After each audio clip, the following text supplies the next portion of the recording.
Sir, என் பேர் வேல்முருகன். நான் பொன்னமல்லிருந்து வரேன். எனக்கு ஒரு டவுட்டு, நபிகள் நாயகத்துக்கு சமாதி இருக்கா? சார், வேல்முருகன் நபிகள் நாயகத்தினுடைய சமாதி என்னன்னு கேட்கறாங்க. நபிகள் நாயகத்துக்கு சமாதி இருக்கிறது, ஆனால் சமாதி கட்டப்பட்டு இல்லை. சமாதினா ஒரு இடத்துல அடக்கியிருப்பாங்கல்ல, அடக்கம் பண்ண இடம் தானே சமாதி. அப்படி ஒரு இடம் இருக்கு, இந்த இடத்துலதான் நபிகள் நாயகத்தை அடக்கம் பண்ணுனாங்கன்னு அதை ஐடென்டிஃபை பண்றது மாதிரி.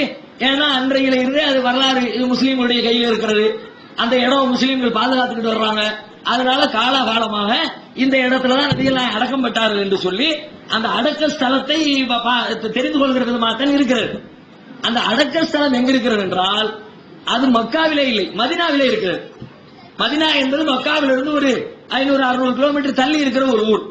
நபிகள் நாயகம் மக்காவில் பிறந்தார்கள். அதுக்கு பிறகு நான் ஆரம்பத்திலே சொன்னேன்ல, ஊர்ல பிரச்சனையாயிடுச்சுன்னு சொல்லிவிட்டு ஊரை விட்டு ஓடி போனாங்கல்ல, மதினாவுக்கு தான் ஓடி போனாங்க. அந்த மதினாவில் தான் மரணித்தார்கள். அவர்களின் அடக்க ஸ்தலமும் மதினாவில இருக்கிற பள்ளிவாசலுக்குள்ள தான் அந்த அடக்க ஸ்தலமும் இருக்கிறது.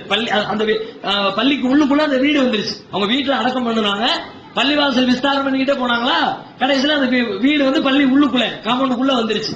இது அவர்களுடைய அடக்க ஸ்தலம். ஆனால் அந்த அடக்க ஸ்தலத்தை பொறுத்த வரைக்கும் ஆரம்பத்தில் சகோதரி கேட்டாங்களே, இறந்தவர்களை அடக்கம் பண்ணி தர்காக்கள் அந்த மாதிரி கிடையாது.